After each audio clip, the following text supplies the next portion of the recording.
memang kalau kita lihat memang harus kita kuasai sejarah dulu baru kita membuat lirik ya biar terasa. Ya, karena begini, contoh misalnya kita punya karya dulu kan karya-karya pada budayawan kita dulu, seniman kita misalnya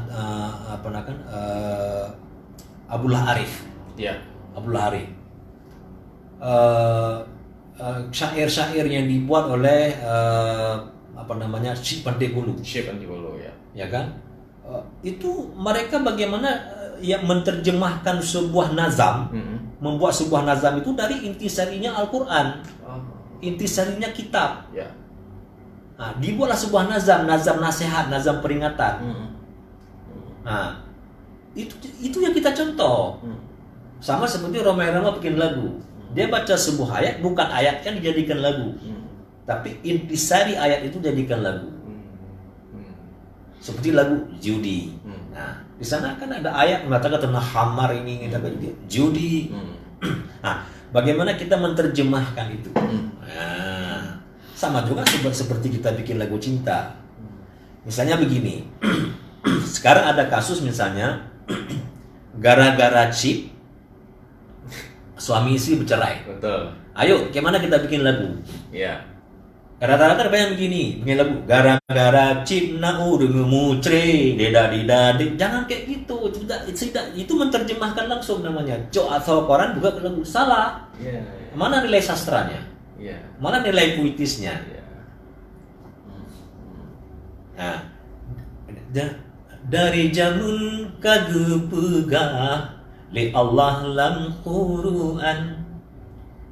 Kan beta pubut salah ya negeri dole rahman misu tamu judi apalagi tamu zina lawitnya takalon hi ya kan cukup hobi bamuen namanya chip. Betul umumkan. Jadi baik langsung gara chip urung kawin gara urung chip dan namanya laporan siaran langsung. Masa bikin lagu laporan siaran langsung? Breaking news. Sudah pernah breaking ini udah bercerai. Jangan itu. Betul.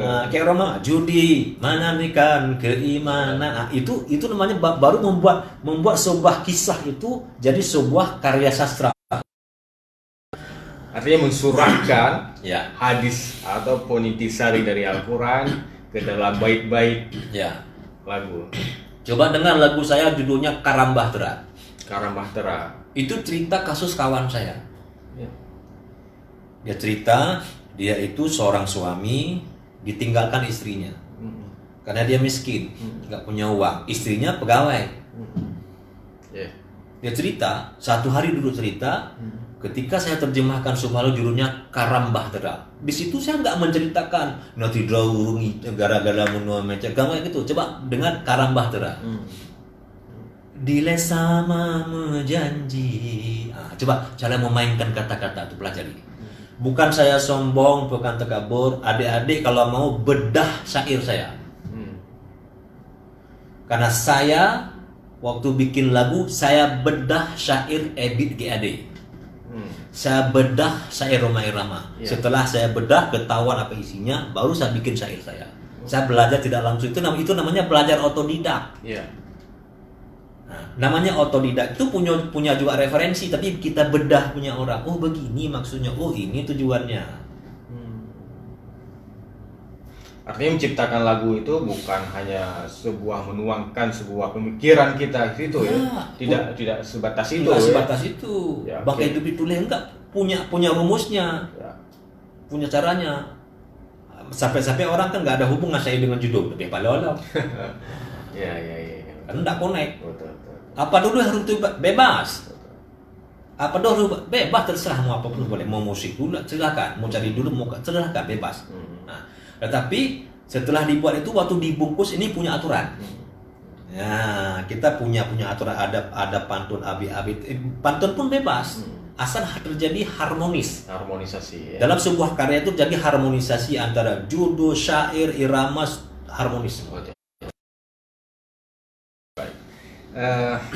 Memang menarik sekali kalau kita mendengar langsung ya dari penyanyi, pelaku, Kalau kita bilang musisi, saya bukan musisi. Bukan musisi. Ini pengakuan sendiri dari Bang Firsa. Saya lebih kepada pencipta dan penyanyi. Pencipta nama.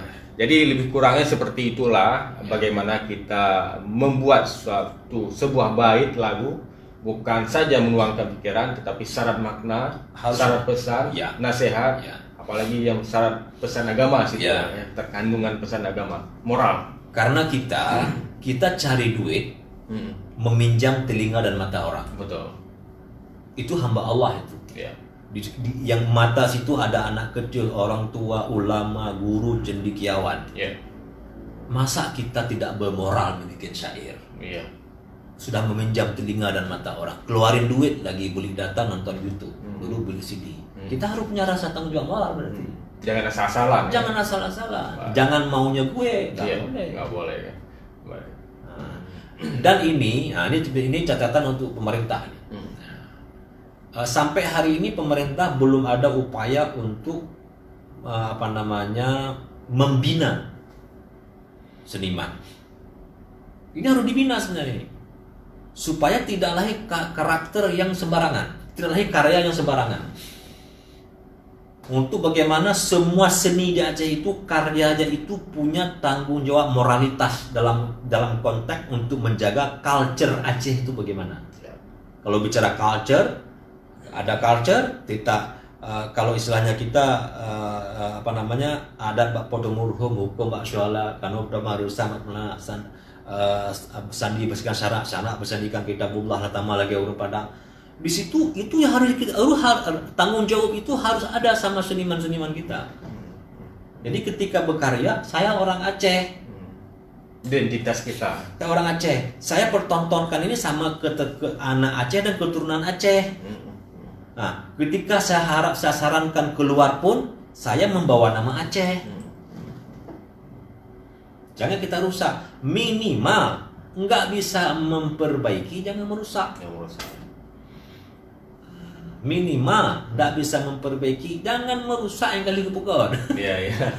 Dia apa tuh kayak ulang-ulang mau kayak ulang nunggu. Betul. Nah, jangan bikin karya. Orang usahakan jangan lagi menciplak. Becok lagu India, tipek kata-kata, jangan lagi. Berkaryalah dengan karya sendiri. Lebih bagus jelek tapi milik sendiri. Lagak inang kau. Bro inang bro, lagak inang kau. Apalagi selingkuhan. Jangan sampai begitu. Iya, betul. Malu. Saya ketemu dengan seniman-seniman Jawa Barat di Bali, malu saya. Saya kan waktu KPI keliling Indonesia. Betul. Itu tahu sama kayak seniman, siapa lagu Aceh gini malu saya, nggak tahu jam apa.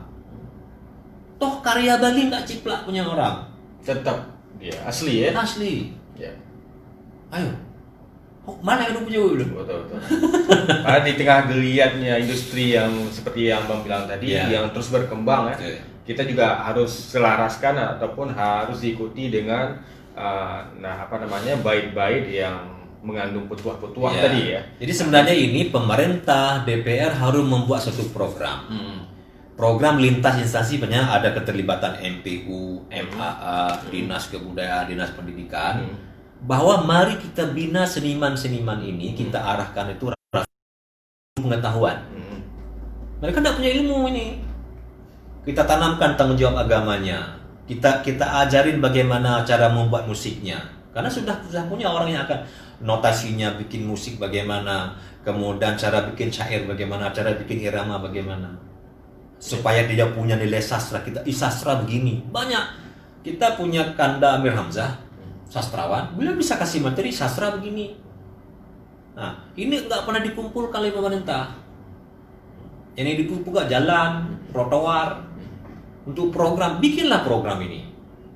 MAA, kalau perlu lembaga wali nanggro bikin. Wali nanggro kan ada komisi di bidang seni budaya. Tugas program nanggro bina seniman, tanamkan ilmu agamanya, ajarkan culture-nya, perkenalkan culture dan budayanya, ajarkan rumus berkarya. Oh, mesti hantai ilmu, undang orang IKJ, bayar gaji dia.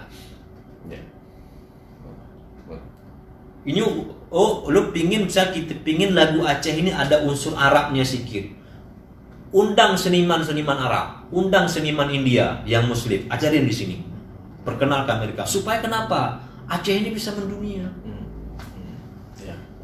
Mungkin lebih cepat ya mendunianya. Karya-karya. Oh, enggak bisa itu, kita enggak punya anggaran. Anggaran beasiswa nih kirim urung ya keluar lawan grona laga. Meribe doktor nganggur. Ya. Kenapa untuk seniman enggak ada beasiswa untuk seniman? Saya bisa sekolahkan dikirim ke India. Saya bisa sekolahkan kirim belajar seni budaya musik di mana di India, di Turki. Kenapa nggak kirim saya? Bahkan dari Unsyah dikirim atau S2, S3 nah beasiswa. Kenapa seniman nggak ada? Tolong jawab. Ini tantangan. Saya tantang gubernur, saya tantang wali nanggro, saya tantang semua. Kenapa untuk seniman nggak ada beasiswa? Ya. Jangan dipandang sebelah mata. Nah, gitu. tetapi kenapa kampanye panggil seniman? Ya. Apakah anda punya profesor doktor di panggung ya? Kenapa waktu kampanye untuk kampanye gubernur tu seniman ada panggung mengejak orang yang nonton pakai seniman. Pakah hanya profesor doktor kalijuk di pulau Lanangro nya kampanye. Kerana urunnya padum yum seniman. Ya. Untuk olahraga kenapa ada? Ya. Itu dia. Ya betul. Ini saatnya saya ngomong. Okay. Ya, mungkin melalui seniman Aceh lebih cepat dikenalnya secara luas gitu. Ya.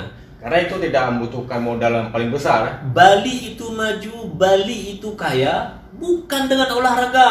Budaya. Di Bali yang memajukan Bali itu adalah seniman. Ya. Dengan karya seniman, nilai seni budaya di industri pariwisata. Siap.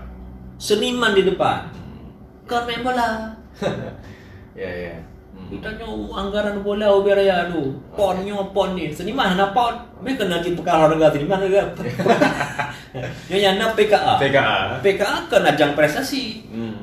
Nah, jadi seni itu bukan dipertontonkan dulu. Dia dibina dulu. Bina dulu barang 15 tahun baru bikin PKA. Nyo kan comot kena nempu tanggung baik kalian malay lagi peh. Baik peh apa iya sedati mentang laga awak jawab yang sedati katanya. Pas saya pergi PKA, kalau tu main saman, manteng laga anu Jawa di Aceh main saman, ngawak tanya. Ya. Berarti enggak jelas pembinaan kan? Kondisi kan comot-comot sana. Fokus. Orangnya ada dinas kebudayaan. Majelis Adat Aceh. Ya. Wali Nanggro. Leboh lembaganya mutumpuk main tinan untuk sini. Mana? DKA pun. Ayo, angkat kaput boh. Masa begini hasilnya? Oke Bang, mungkin kita pun sudah berada di penghujung ini. Sebelum kita mengakhiri perjumpaan kita, mungkin ada 1-2 kata nasihat ataupun harapan kepada generasi muda dalam bidang permusikan maupun kepada pemerintah dan mengenai pembinaan. Ya. Untuk anak muda, adik-adik saya semua, saya harap mari kita tanamkan rasa tanggung jawab moralitas kita selaku anak Aceh ya dalam berkarya. Ya. Kita Aceh, kalau bicara Aceh bicara karya berarti bicara Islam. Nah, mari punya tanggung jawab moralitas kita dalam karya dan penampilan kita. Yang kedua, gali sejarah, belajar tentang sejarah Aceh supaya terbuka. Yang ketiga, untuk pemerintah seperti saya katakan tadi, ya saatnya sekarang pemerintah itu mari kita bangun seni budaya dengan apa? Dengan pembinaan. Bukan dengan pengambilan, bukan dengan festival, bukan dengan show, tapi bina dulu. Sistemnya harus sistematis. Ya, saya peng juga kebutan. Jangan membina ketika ada acara gitu. Ya, jangan itu. Menobel TKM jaga kau. Ya. Bina pelan desain. Masa satu SMA di Jakarta dia mampu memperkenalkan tarian saman sampai ke luar negeri, seimbang populernya dengan kita orang Aceh. Jakarta, SMA Jakarta itu bisa lebih bagus daripada kita. Masa tanya mau ubin anggarannya hanya mampu, kan malu tuh. Ayo, saya nggak bohong ngomong kan. Saya mohon pada pemerintah dan juga legislatif pikirkan masalah ini. Ingat, Bali, Padang itu dibesarkan majunya daerah itu dengan pariwisata dan seni di depan, budaya di depan, industri wisata di depan. Kalau mau membangun kan? Ya, ya.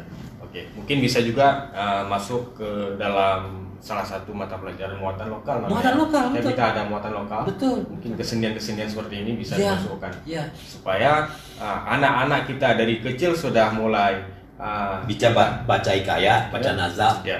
Lanjut, Ya. mengibu baju. Ya, betul. Baik, Syederalun, demikian bincang-bincang kita pada hari ini bersama Bang Firsa atau panggilan Cutlet, ya, Cutlet. Lebih melekat, lebih terasa kedekatannya. Kedekatan.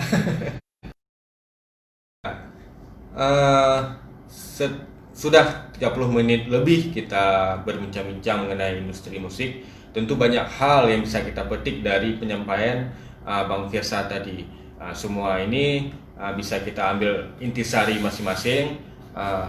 Untuk itu, untuk sebelum saya mengakhiri perjumpaan kita ini, nantikan program podcast Serambi selanjutnya dengan tema yang lain yang juga nanti akan disampaikan oleh jurnalis-jurnalis dari Harian Serambi Indonesia. Saya Mas Rizal, jurnalis Serambi Indonesia bersama Bang Firsa Agam undur diri. Assalamualaikum warahmatullahi wabarakatuh. Waalaikumsalam.